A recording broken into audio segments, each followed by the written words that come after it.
Hey guys, John Lee Dumas here, founder and host of EO Fire, and you're listening to Bravepreneur Parents Academy with ldquo.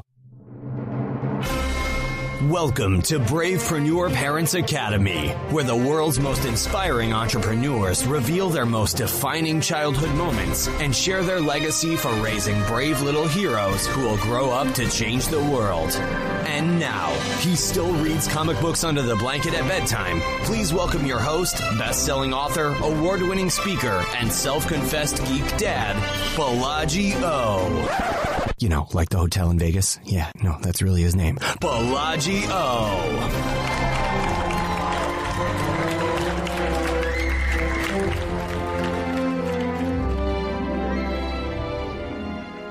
Hello, everyone, and welcome to a very special edition of the Bravepreneur Parents Academy. Today, we are getting to talk to a brilliant young lady. It's Miss Michelle Vandepas. She's the prolific host of the Purpose and Profit podcast. I know you're very familiar with it, but you might not know that Michelle is a best-selling author, a TEDx speaker. She works with those called to change the consciousness of the planet. Hello. That Michelle is going to be featured in a documentary film, Wisdom from Thought Leaders, next year. She's going to be with Sting. She's going to be with the Dalai Lama. Michelle does Tai Chi. She's been married for 34 amazing years, mom to 1, grandmother to 6, foster mother to 10. This lady does it all. This is a treat. I can't wait. So let me get out of the way, and without further ado, Miss Michelle Vandepas. Michelle, welcome. Thank you. Wow, what an intro. How are you today? I'm great. Great to be here. This is an amazing body of work that you've amassed. So, goodness, I don't know how you do this all, but we're about to find out where you get your superpowers from and how you're able to have such a big and broad impact. Michelle, let's talk first and foremost about how you help business people, specifically entrepreneurs. You know, our audience is mostly made up of entrepreneurial parents, but I want to start off, Michelle, with a question. Is it possible for everyone to be an entrepreneur? Oh, love this question. We're going to just dig deep right away. Thanks for asking. So, the short answer is yes, but the long answer is much more complicated because I don't believe everyone should approach entrepreneurship the same way. There are some born entrepreneurs that you think of like Richard Branson, right? Just prolific, stream out one successful business after another and try things that don't always work but somehow pull it out. But then there are other entrepreneurs doing really well, working from home, doing things like eBay businesses or working part-time as an accountant. And those people are also entrepreneurs. There are also entrepreneurs that make soaps or own tire shops or auto mechanic shops, right? The definition is so broad that I think we need to remember that there's a place for everyone and there's not just one style. You don't have to be an internet marketer. You don't have to open up a shop. You don't have to have 100 employees, but you could do any of those things. It's finding the style that's right for you that's likely to make you the most successful and help you be successful. Very interesting, and I've never heard it put that way before. You know, Michelle, one thing that a lot of entrepreneurs, probably all of us, deal with on almost a regular basis is pushing through or dealing with adversity. Things don't go well. We don't have enough resources. We don't have enough time, especially for those of us who are parents and grandparents. It seems like there's always one thing or another setting us back, or at least presenting itself as an obstacle in our path. You've coached a lot of entrepreneurs over the years. How do you advise entrepreneurs to deal with the adversity, to deal with, goodness, when your business simply isn't working, if it's not making money, right. if it looks like it's failing? What do you advise us entrepreneurs to do? Yeah. Interesting. I think how we fall into our own traps is we have a bad day or a bad week or a bad month and we get some of us at least, so frustrated or discouraged because many of us work alone, especially in this internet marketing world. We work alone by ourselves, sort of isolated except for the online world. And so we forget that we're in this for the life journey. If we became entrepreneurs, it's usually because we have a passion for something, massage, auto, cars, right? Whatever it is, we have a passion, and that passion needs to sustain us over the long haul, over the long journey. Very few of us out there are designed to start one business after another, flip the businesses, be sort of the Richard Branson type entrepreneur. Most people are in it because they have something that they love to do, and that's what they hope to do for their life. So when we hit obstacles, we need to understand it's just an obstacle. It's just something up in the way right now that you're either going to wait and it'll go away, right? Half the time, just time fixes it. Sometimes we need to dig our heels in and learn something or push through it. Sometimes we have to reevaluate. Sometimes we just have to get out there and sell something and create some dang cash flow in our business. But it's not about throwing in the towel. It's about just remembering why you're doing what you're doing. And remember that it's a lifetime of a journey that you're going through. And when you have a long-term view, I think it helps get through the ups and downs. It's just like being a parent, right? Right. You got to, the objective is to raise, I think, healthy, well-adjusted adults, right? That's right. Yep, yep. And so sometimes there are days that are really frustrating. And you got to keep the big picture in mind. Is it worth fighting over, whatever, the cheese stick or whatever it is, and look at the big picture and okay, we're going to get through this next 10 minutes of temper tantrum because we're in this for the long haul. And entrepreneurship is the same. Yeah. Interesting. That's helpful. Michelle, one of the things that you teach is the concept of a marketing archetype. And I'm fascinated by that concept. I'm wondering if you can break that down for us a little bit and help us understand how that relates to entrepreneurs. So I think I first started getting interested in this years and years ago when the shift started happening from networking in person with business cards to social media. And I realized there was an opportunity for many people who did not do well networking in person to bring their skills online and actually do really well networking. And a lot has been written about this in the years following about being introverted or extroverted. A lot of introverted entrepreneurs can do really well networking in person, but they're going to be exhausted if they try to go to every breakfast meeting. And as a parent, you can't do it, right? So when you start breaking down the type of person you are and what is innately great within you, and use those skills and your type toward marketing, you're much more aligned. So if I can give you a couple of examples. If you are what I would call a politician archetype, that's in a good way, right? When the politicians are at their best, they're out there helping people, they're using other people around them to help elevate the whole, they're working for the common good. Those kind of archetypes do really well when they pull together other people to work on their team. So that could be affiliate products, that could be JV launches, it could be hiring staff, it could be VAs. It just could be people that you know and network with.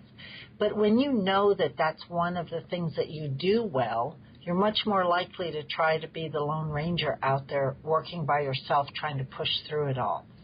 So it's about identifying your archetype to help you blossom as an entrepreneur and market yourself in an easier way. There are natural caregivers, and that's another archetype that I use. And a caregiver when it's out of balance, comes across as a martyr, comes across as I know better than everybody else, I know what's better for you. But in balance, there's somebody that, again, can nurture others to help them be at their best. And so very often you see caregivers out there networking and working hard to connect everybody together. The politician and caregiver both do it, but in different ways. And if you're a caregiver archetype, if you use what is talked about a lot these days in entrepreneurship, the energy to serve, the energy to help others, the energy of seeing what you can do to make a difference today, the people who are caregiver archetypes will shine when they keep those concepts in the forefront of their mind. How can I serve today? I like that. I like that. So you've got the politician, you've got the caregiver. What are some of the other marketing archetypes that people may not be thinking of right now? Well, there's a star. There are some people who just shine out in the public. They walk in, they've got charisma. Maybe they're doing podcasts like you are and interviewing. They're just natural people to be out in the forefront.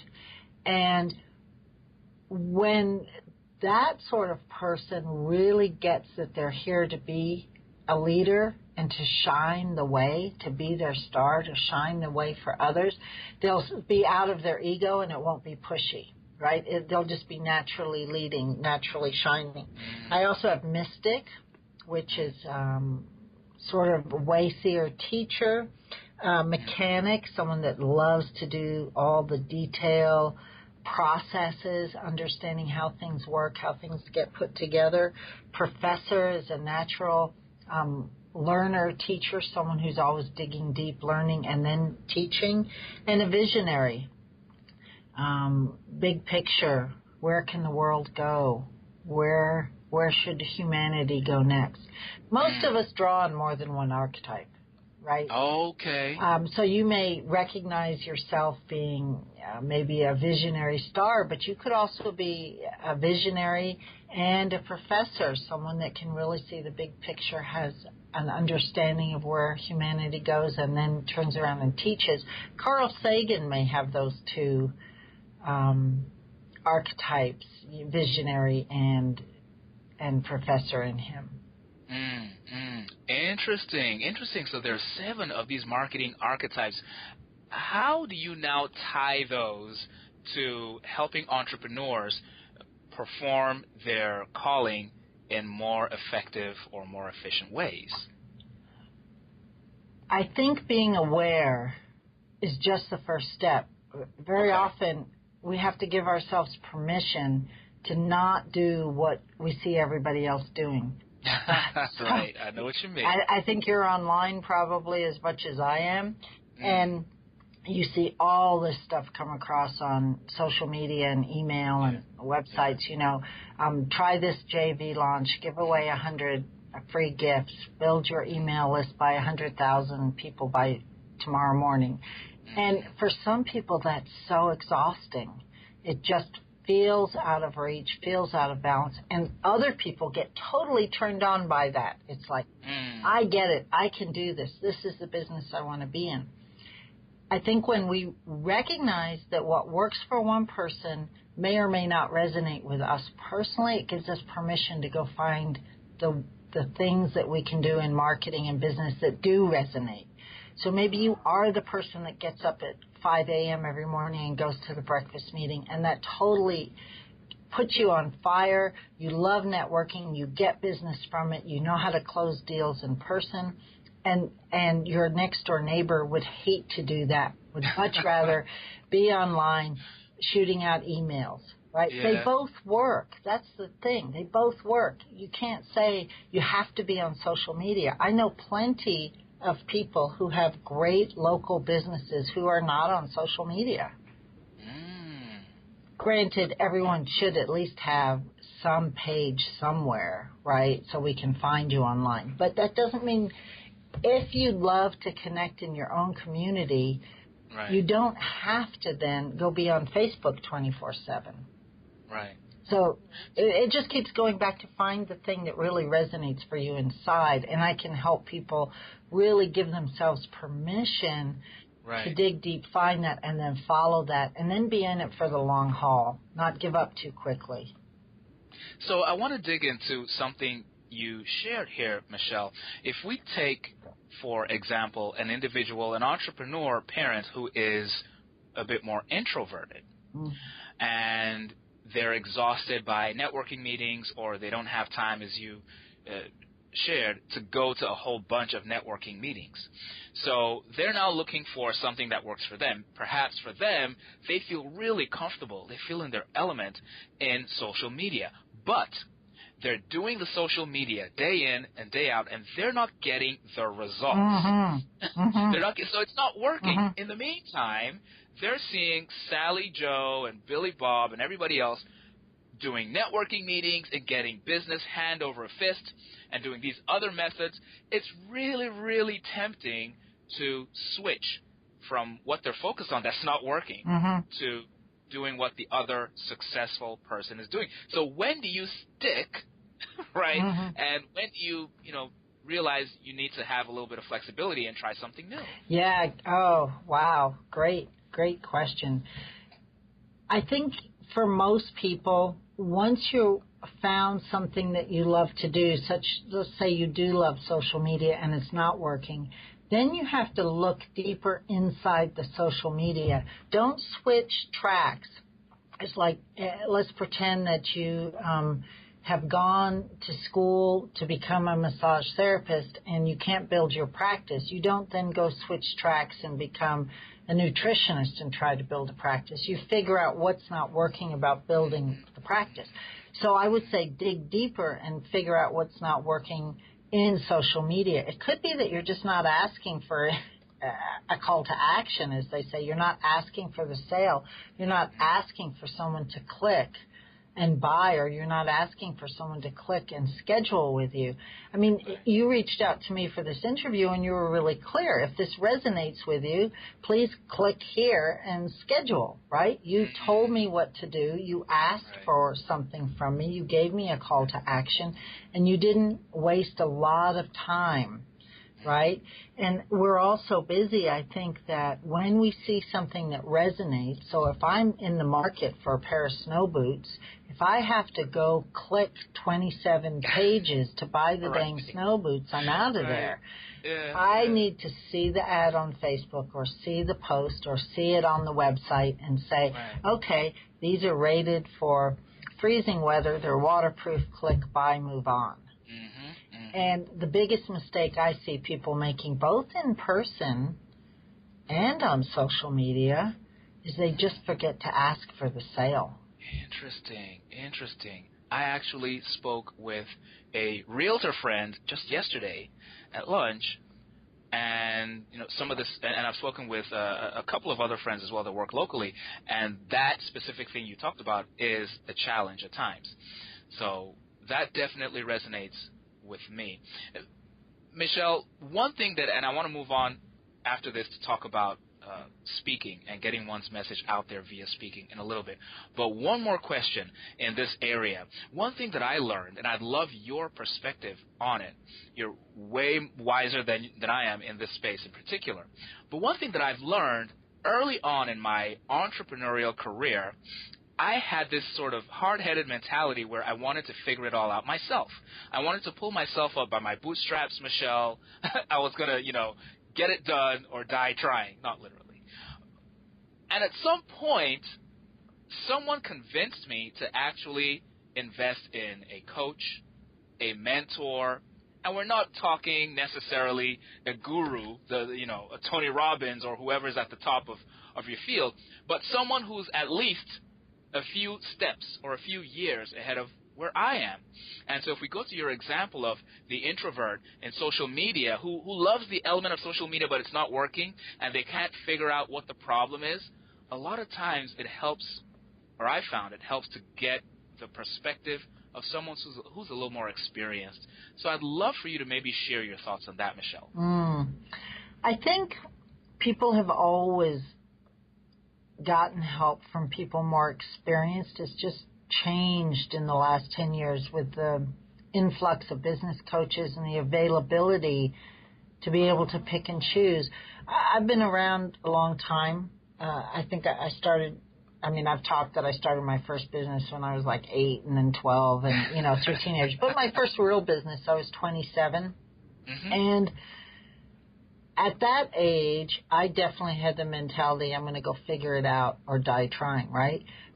However, even then, I had a really great accountant. Okay. I had a really great lawyer that I could call on. Right. I had a business partner who had different skills than I did. And so even at that time, I wasn't hiring coaches like I do now, but there were still business advisors. And I think we just look at it differently now than we did years and years ago. So maybe our parents and our grandparents didn't hire business coaches, but they certainly relied on their professional advisors. They certainly had mastermind groups, but maybe it was called getting together with 6 friends for coffee once a week, right? It looked different, but it was still around. These days, we have the blessing of choice of business coaches and advisors and mentors and mastermind groups and people we can hire at all different price ranges. And I think the piece to know is that it's extremely competitive today, and we all need to be working on our mindset all the time to help us keep our head in the game, because it's not like you are trying to carve out a niche on your block for most people. Right? Most of us are trying to carve out a niche online or carve out a niche in a community. There is more business than there has ever been, but it's also noisier. And so we all need help finding our way to cut through the noise. And we can't see what we can't see. We don't know what we don't know. And so wherever you need help, I definitely advise getting help. Either hiring a coach, hiring someone like yourself or myself, or getting an advisor in the area of expertise that you feel is not working, and that may be figuring out how to sell your products. It may be as simple as that. I don't have cash flow. What am I doing wrong in my sales process? That's really, really helpful. So one doesn't necessarily need to get someone even with the title business coach or business mentor. That will be appropriate for some people. For others, they may need an expert in one specific problem area of their business. Well, yeah, if I have a tax problem, I'm going to call my accountant, not my... You're not going to call a business coach. Right. If I have a contract problem, I'm calling my attorney. Yeah, absolutely. So I'm a business coach, and I am broad and can help with mindset and sales and marketing and planning and all those things. But if there's a contract dispute, I'm sending you to a lawyer. Makes sense. Yeah. It makes sense. It makes a lot of sense. Okay, Michelle, we could spend another hour talking about that and mindset, but there's a lot of other good stuff that you're doing that I want to share with my audience. Michelle, you recently got to speak on the stage of TEDx. This is a big deal, Michelle. Goodness, a lot of folks maybe don't even aspire. They're like, that would be lovely if I could do that, but I'm not Michelle. I'm not as charismatic, not as much of an expert. How did you get to that stage, and is it possible for other entrepreneurs who have a message to make it to that apex? Absolutely. I've coached a lot of people to get on TEDx at this point in the last 18 months or so. Here's the short answer. The answer that may surprise you, the answer that is going to blow people away. How did I get on TEDx? I applied. Stop it, Michelle.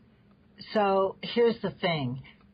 I think we all try to figure out what the end game is before we take the first step. right? Because we're trying to reduce failure. Yeah, right. And so, if you want something, just take the first step. If you want to be on TEDx, the first step is to go apply to your local TEDx, right?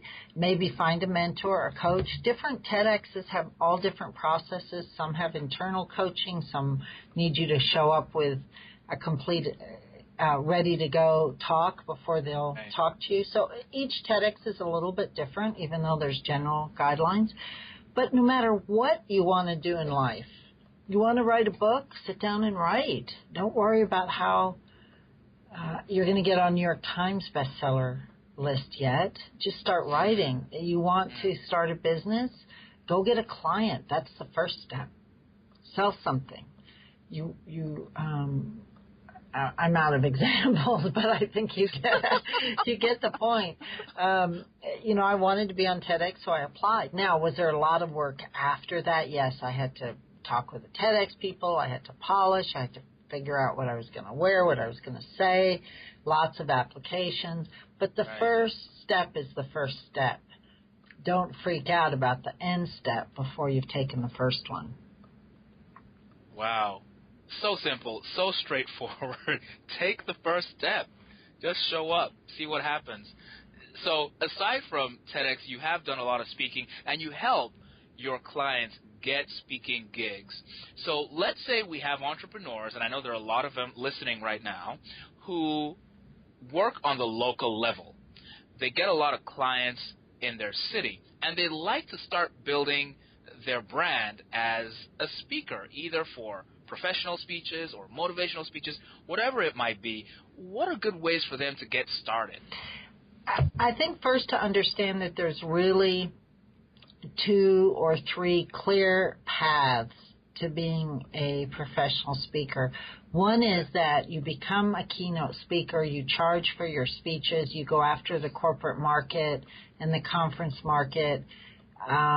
You really polish your speaking skills. You can speak about anything, and that would be a professional speaker, maybe part of the National Speakers Association. You get 5, 10, 20K per speech. You travel, and that's what you do, right? So that is one type of speaker. Another type of speaker is someone like me who has a message, has a business, and wants to use speaking to increase my own personal platform, my recognition, and get more clients.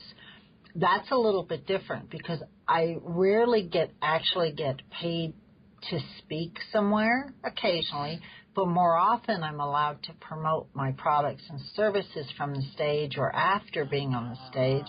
Okay. And so I mean, one time I like to tell this story. I showed up in the mountains to speak, and only 20 other people were there, but I got a $20,000 gig from that. Look at that. So even though I showed up and only 20 people were in the audience and I had to drive 6 hours to get there and I paid my own way, I followed my intuition about it because mostly it was a fun place I wanted to go visit anyway.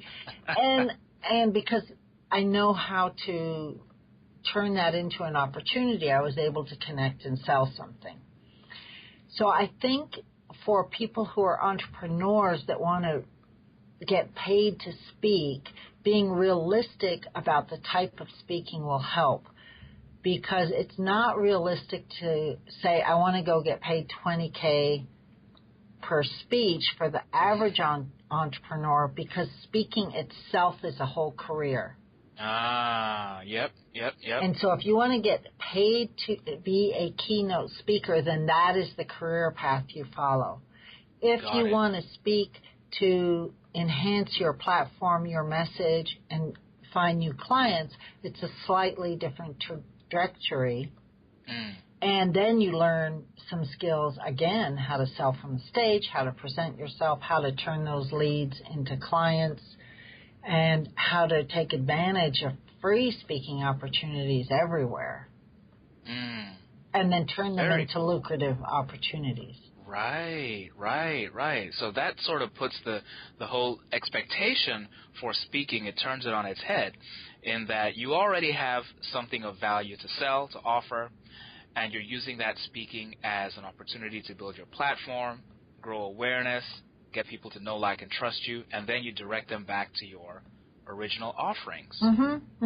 Just like online, people do that online all the time. They'll give away a free webinar and then say, if you'd like more, click here, or please click here in the next 12 hours because I'm giving it to you for 70% off, right? Whatever the offer is, whatever approach you take, it's just taking the same skills, both online and offline, and applying it in the way that makes sense for that avenue. Right. That's great. That is great. Okay, there's one more area in which a lot of entrepreneurs have a lot of curiosity, and that's getting local media coverage. So we're going to talk about that, and then we're going to flip the script and find out what makes Michelle the most amazing mom and grandma out there. Okay, so real quick, Michelle, a lot of people are fascinated, entrepreneurs, they're fascinated with the concept of getting media coverage. And for good reason. It builds their credibility. It allows people to trust them more. It grows awareness. But how do entrepreneurs actually break into the local media market? So I can just tell you where I've had success because I'm not a PR expert. But for my clients and myself, I can tell you some tips that we have used. And that is, you've got to find a hook that has to do with some current event. So right now, what's happening in our local news media is everyone's talking about El Nino and how much snow we're going to get this year. So if I had a local snow plowing business, I would be all over that locally. I would be calling every radio and TV station and saying, you just did a story about how we're expected to get slammed this year with snow because of El Nino, and I have 6 tips every homeowner should know to be prepared, right? Whatever. You've got to tie it in to something that's already happening that the news coverage is already interested in. Love it. It could be anything. If you have any insight on what's going on in politics right now, find something that you can relate to. If you're an expert in email security, go get yourself a speaking gig or a media outlet to talk about what's going on with Hillary's emails, right, and why that's such a big deal. If you tie it in, you're much more likely to get picked up. And it can be a little obscure, but that's the way to get news media to notice you. If you just say, I have this great new book, it came out on Amazon, and I want to talk about it, they've heard that a million times, yawn, yawn, yawn. If you say, hey, I noticed that in our community, people are really upset with the fact that, I can't think of anything, the birds are not flying south like they're supposed to be, and I just wrote this great book about climate change, and I can explain why the birds aren't flying south. Yeah. Right? And so you just tie it in. And then again, you've got to network. Make a call. Get on the phone. Take that first step. Yeah. I love it. Speaking of taking that first step, though, I do have to ask this, Michelle. Your TEDx talk was about procrastination, and you put a spin on it that I didn't really expect. First, you shared the fact that Leonardo da Vinci, possibly the most creative person ever, this guy was really prolific, he was a procrastinator. And he beat himself up about it. But you went on to make the argument that procrastination is not necessarily as bad as we think it is. What's going on here, Michelle? Yeah, I think there's a lot to be said for timing. Just generally, there is we can have it all, but not all at once. I don't think we can have it all at once. Most of us, things fit into place. There's a natural rhythm of life. There's a natural rhythm when to have a family. There's a natural rhythm when you are most prolific in your working years. There's a natural rhythm for up and down cycles in all of our lives. And I think, especially in the U.S., I notice, but a lot of Western cultures, we tend to push. And that doesn't give time for our brain to incubate, as I said in the TED Talk, we need time for creative energy to flow through us, for new ideas to come, to process, to think. And some people see that as procrastinating. Oh, I got this great idea. I need to run and start a new website and put out a new product and do a big launch. But maybe it's not fully fleshed. Maybe it's not formed yet. Maybe it's not ready to be leashed out into the world. Yeah. The best, I talk about it a lot on the TED Talk and give some specific examples, but if I may give a shout out to Julia Cameron, who wrote The Artist's Way. She talked about, in this amazing book that changed millions of lives, that when you have a creative seed, it is just that, a little seed, and you have to nurture it and water it and be patient with it and let it sprout. And if you take that tiny little sprouted seed into the hurricane of the world, it's going to get blown apart. Yeah. It takes time to build roots strong enough to be able to plant out into the world to withhold the storms. And as entrepreneurs, we're highly creative, motivated, excitable group of people who have a million ideas, and sometimes we put them out into the world before they're quite ready. And I like to say sometimes holding back is not procrastination. It's letting your ideas take some deeper root so that when you do launch them out into the world, the foundation is strong enough to withstand whatever it happens out there. Wow. Never heard it put that way before. I like that. I like that a lot. Okay, I'm going to mull on that one. And folks, you can actually watch the full TEDx presentation on Michelle's website. It's michellevandepas.com. That's VANDEPAS.com. Check out that TEDx presentation. It's really, really good. Okay, Michelle, we only have you for a few more minutes, so with your permission, we're going to put you through the lightning round. Are you ready for that, Michelle? Oh, no. Okay, let's go. Talk about putting you into the eye of the hurricane. Let's go. All right, Michelle, we're going back to your childhood. So what was your favorite TV show as a kid? Ooh, favorite TV show? The Jetsons. Oh, you said that quickly. Yeah. All right. Ooh, the Jetsons. All right. Yeah. Michelle is ready to go. Okay, what about a favorite family tradition? I think it still is my favorite family tradition, and that's around Christmas. We cook a really big Christmas Eve meal. We all dress up. We take photos. We put candles on the table. Very, very special. My dad, who I'm blessed to still have in my life, still cooks the family dinner, but we all... the Christmas dinner, but we all gather around, and it's a very special time. That's lovely. I love that. Do you remember one embarrassing moment from when you were a kid or a preteen or teenager, Michelle? Oh, dear. Come on, Michelle. You're among friends. Give us the good stuff. So, I don't know that I have one, but I will say this. I was extremely introverted and shy as a child. And I never felt able or ready to be out, like sitting in the front seat of the classroom. I would hide in the back and try to hide under the desk. Yeah. So here's one. I remember the teacher would call on me and I would just want to wilt. And another time I was supposed to give a line in a presentation. All the children had one line, and I missed my line because the person before me screwed up their line, so my cue wasn't right. And then the teacher called me out on it. It's like, you missed your line. And I wanted to say, no, I didn't miss my line. They gave the wrong cue. It was their fault, right? So I think for a lot of introverts, the whole childhood thing can be embarrassing until you get through it and figure out how to make your way in the world. And Michelle, I am an introvert as well. I grew up shy, and I'm curious from your experience, how did you did you, I should ask, grow through that?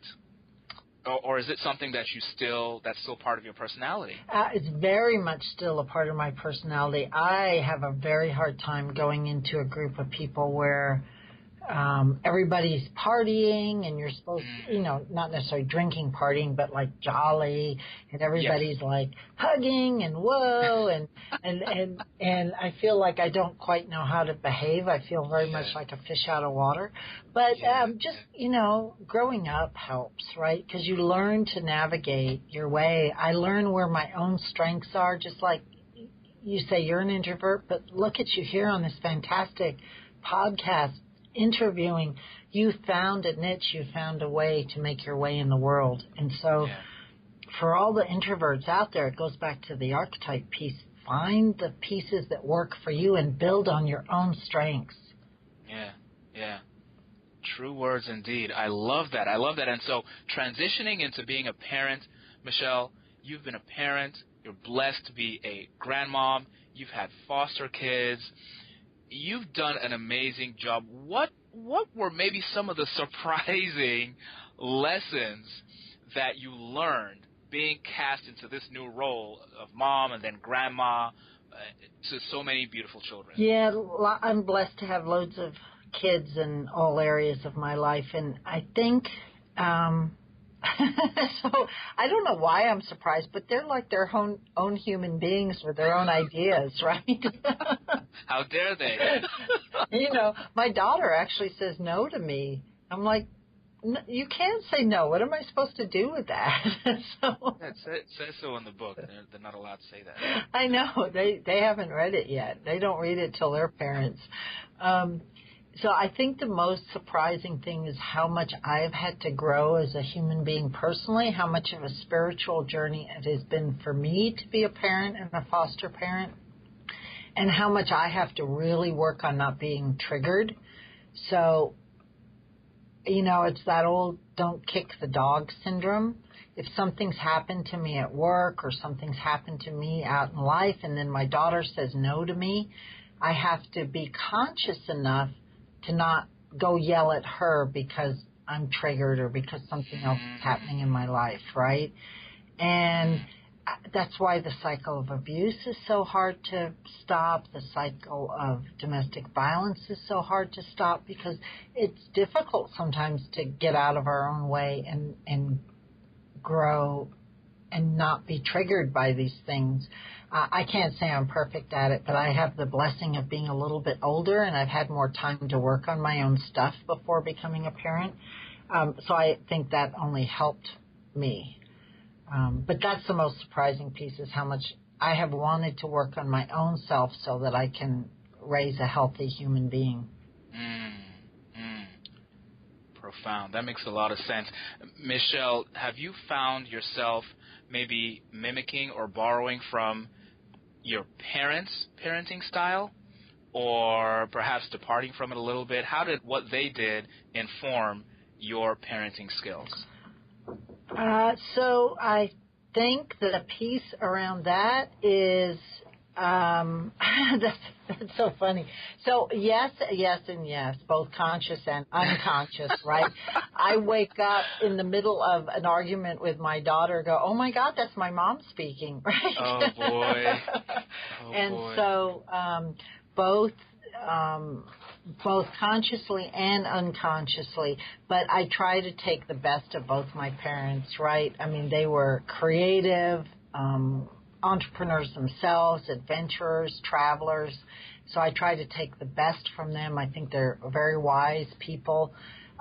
And the things that drove me nuts about how they parented, I am sure I am doing unconsciously, no matter what I try to do to not do it. Mm-hmm. Yeah. I can identify with that completely. I love that. So, Michelle, you currently have a beautiful daughter, 11 years old, I think you mentioned, living with you. Yep. Okay, she's the last one in the house right now. So our final question for you, Michelle, this is a time capsule question, or a bit of a time travel one. So we're going to project forward, with your permission, This is a little tougher on the moms. My wife tells me to stop asking this question. I think it's a good one. Imagine, Michelle, 20 years, maybe 25 years in the future, maybe even 30 years since she's 11. But your lovely daughter is married now, and she's getting to listen to this audio. So in 2045, what would you like to say to your daughter about the decisions you made, the parenting methods you used, the things you did that maybe got on her nerves sometimes, the clashes you might have had, the business choices you made? What would you like to say about why you did what you did at this point in her life? Oh, my gosh. Wow. I wish I would have listened to hundreds of other answers that you have. So I think probably the first thing I want to say is I'm sorry I did the best I knew how to do, because I'm sure I'm screwing it up no matter my best intentions. And I think that's the important thing for all of us to know, and I think for her to know as she goes into parenthood, we do the best we can do in the moment. And I just hope that she stays open-hearted and loving and lovable and does the best she can do. If I were to go back and change anything, it might be to have the wisdom I have now 20 years earlier. But I think we just do the best we can do, and I don't know that there's anything else we can do. Stay open-hearted as much as we can and move forward in life with that blessing of being human. Love that. I love that. Folks, Michelle Vandepas, you did a great job answering that, by the way. So thank you. I appreciate that. You've been listening to Michelle Vandepas. She is the wonderful, prolific lady behind the podcast, Purpose and Profit podcast. She's also at michellevandepas.com. She's a TEDx speaker. She's a best-selling author. She's a business coach and mentor. She can teach you all about your superpowers when it comes to marketing archetypes and show you how to translate that into changing the world, at least your world. So, Michelle, this has been a distinct pleasure. Thank you for spending the time with us today. Oh, thank you. I loved it. All right, folks. We'll be here same time, same place tomorrow on the Bravepreneur Parents Academy.